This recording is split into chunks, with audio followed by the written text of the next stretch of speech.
Journey to higher study প্রথম episode. আমাদের এই ভিডিও টিউটোরিয়ালে আমরা অনেকগুলো বিষয় নিয়ে আলোচনা করব। আমাদের বাইরের ভর্তির জন্য যে ধরনের ডকুমেন্টসগুলো লাগে এবং যে ধরনের পরীক্ষা দিতে হয় এবং আরও আনুষঙ্গিক যে কাজগুলো করতে হয় প্রত্যেকটি বিষয়ের উপর আলাদা আলাদা করে আমরা এক ভিডিও টিউটোরিয়াল তৈরি করেছি এবং প্রতিটি বিষয়ের উপর বিশদ একটা আলোচনা থাকবে আমাদের এই পুরো ভিডিও টিউটোরিয়ালে। আমি এখন জাস্ট আইডিয়াটা দিচ্ছি যে আমরা আসলে পুরো ভিডিও টিউটোরিয়ালে বা আমাদের পরবর্তী এপিসোডগুলোতে আমরা কি নিয়ে আলোচনা করব।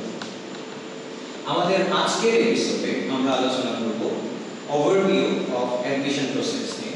অ্যাডমিশন প্রসেসের জন্য আমাদের কি কি ডকুমেন্ট রেডি করা লাগে এবং সেগুলো কিভাবে প্রসেস করতে হয় সেটাও একটা সাধারণ আলোচনা করবো এবং এটা ডিটেইল ডিসকাশন পরবর্তী এপিসোডগুলোতে আমরা কন্টিনিউ করব।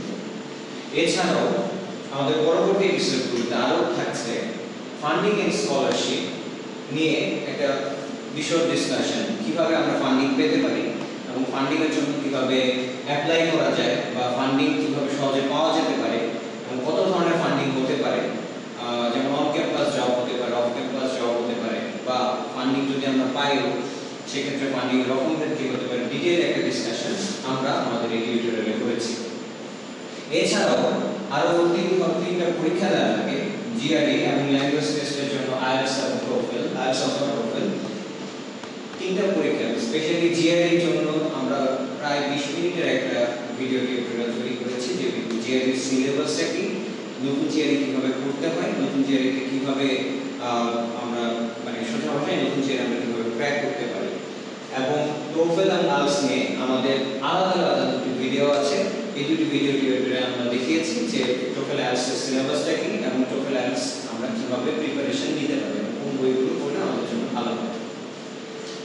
তারপর আনুষঙ্গিক আরো যে বিষয়গুলো ডকুমেন্টসের মধ্যে থাকে, যেমন statement of purpose, recommendation letter, academic CV resume, paper processing, এই বিষয়গুলো নিয়ে আমরা সামগ্রিকভাবে ডিটেইল আলোচনা করেছি এবং প্রত্যেকটির জন্য আলাদা আলাদা একটি করে এপিসোড আমাদের এই ডিভিডিতে বা আমাদের অনলাইন টিউটোরিয়াল, অনলাইন অফলাইন দুভাবে অ্যাভেলেবল হবে আমাদের এই টিউটোরিয়ালে পাওয়া যাবে। এছাড়াও আরো যে জিনিসগুলো দরকার হয়, নেটওয়ার্কিং বা মানুষের সাথে যোগাযোগ, প্রফেসরের সাথে যোগাযোগ কিভাবে করতে হবে, সিনিয়রদের সাথে যোগাযোগ কিভাবে করতে হবে, প্রফেসরের সাথে কি ফরম্যাটে ইমেইল লিখতে হবে, প্রফেসরকে কখন ইমেইল করতে হবে ইত্যাদি, এই বিষয়গুলো নিয়ে আমাদের অনেক ধরনের সংখ্যা থাকে। সো আমরা এই পর্বটার নাম দিয়েছি নেটওয়ার্কিং, এবং নেটওয়ার্কিং এর জন্য আমাদের আলাদা একটি পর্ব থাকবে। বিশ্ববিদ্যালয় সিলেক্ট করাও একটি আমাদের কাছে কঠিন বিষয়, কারণ কোন বিশ্ববিদ্যালয়ে রেখে কোনটা করবো, সেই জন্য ইউনিভার্সিটি সিলেকশনের জন্য আমাদের কি কি ক্রাইটেরিয়া আমরা ফলো করবো এবং কিভাবে বিশ্ববিদ্যালয়ে সিলেক্ট করবো সেই বিষয়ে আমাদের আরো একটা ভিডিও টিউটোরিয়াল থাকবে। এছাড়া রিসার্চ অ্যাফিলিয়েশনের উপর আমাদের একটা ভিডিও টিউটোরিয়াল হচ্ছে যে আমরা কিভাবে পেপার পাবলিশ করবো, কিভাবে বিভিন্ন প্রজেক্টে পার্টিসিপেট করবো, কিভাবে আমরা রিভিউ পেপার তৈরি করবো ইত্যাদি। এর উপর আমরা একটা রিসার্চ অ্যাফিলিয়েশন নামে একটা ভিডিও টিউটোরিয়াল তৈরি করছি, যেটাতে আমরা সামগ্রিকভাবে দেখিয়ে দেবো যে রিসার্চে আমরা কিভাবে পার্টিসিপেট করতে পারি, কিভাবে পেপার পাবলিশ করতে পারি ইত্যাদি।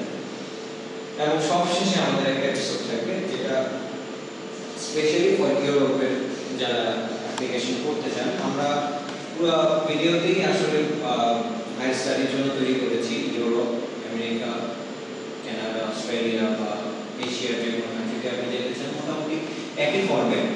ইউরোপের ফরম্যাটটা আলাদা করে আমরা মোটামুটি নর্থ আমেরিকায় এখানে যা বলেছি এবারে কিছু দরকার হয় না, কিন্তু ইউরোপের জন্য হালকা আলাদা কিছু নিয়ম কানুন আছে, যার জন্য আমরা ইউরোপের জন্য আলাদা একটা এপিসোড করেছি। সর্বমোট আমাদের এখানে 13টা এপিসোড থাকবে এবং এই 13টা এপিসোড যদি কেউ ঠিকমতো দেখেন, এরপর আপনার আশা রাখি ভর্তি প্রক্রিয়া বা ভর্তির জন্য কিভাবে আপনি ফান্ডিং পেতে পারেন বা কিভাবে ইউনিভার্সিটিতে করবেন বা যে কোনো বিষয় আপনার আশা করি কোনো আর অজ্ঞতা বা কোনো ধরনের মনে প্রশ্ন থাকবে না, আমার বিশ্বাস বা আমাদের বিশ্বাস এটা। কারণ এখানে আমরা এত ডিটেইল আলোচনা করেছি এবং সামগ্রিক বিষয়টা আমাদের নিজস্ব এক্সপেরিয়েন্স থেকে তুলে ধরেছি। সো আমার মনে হয় আপনারা এটাতে লাভবান হবেন। আজকে আমরা আলোচনা করব আমাদের ভর্তির জন্য যে ধরনের ডকুমেন্টস লাগে এবং যে ধরনের প্রিপারেশনের দরকার হয় সেটার একটা সামগ্রিক দিক নিয়ে। নর্থ আমেরিকা অ্যাডমিশনের আমাদের এই 7টা জিনিস অবশ্যই সাবমিট করতে হয়। এই 7টা জিনিসকে আমরা আগে দেখে নিয়ে তারপর এর জন্য আমাদের যে প্রস্তুতি এবং এর জন্য আমাদের যে ধরনের আরো কিছু জিনিস প্রয়োজন সেটা নিয়ে ডিটেইল আলোচনা করব। প্রথম হলো ট্রান্সক্রিপ্ট বা সার্টিফিকেট।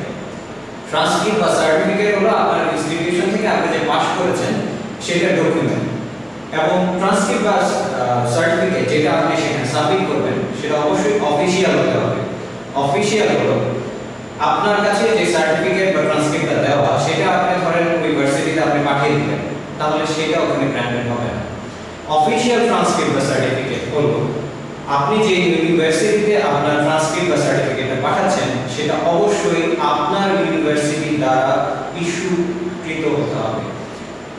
আমার ইউনিভার্সিটির নিয়ম বা অন্যান্য ইউনিভার্সিটির নিয়ম সব মোটামুটি কাছাকাছি, আমি একটা জেনারেল আইডিয়া দিই। আপনার ট্রান্সক্রিপ্ট বা সার্টিফিকেট যেটা আপনি পাঠাতে যাচ্ছেন সেটা আপনার এক্সাম কন্ট্রোলার অফিসে সার্টিফাই করার জন্য এক্সাম কন্ট্রোলার অফিসে আপনি জমা দিবেন, এবং এক্সাম কন্ট্রোলার বা রেজিস্ট্রার অফিসে আপনি জমা দিবেন। তারপর সেটা সার্টিফাইড হয়ে একটা খামবন্দি হয়ে খামের উপরে এক্সাম কন্ট্রোলারের সিল বা রেজিস্ট্রারের সিল এবং সাইন সব থেকে আপনার কাছে সেটা দেওয়া হবে, এবং তখন সেটা অফিশিয়াল ট্রান্সক্রিপ্ট বা সার্টিফিকেট হিসেবে গণ্য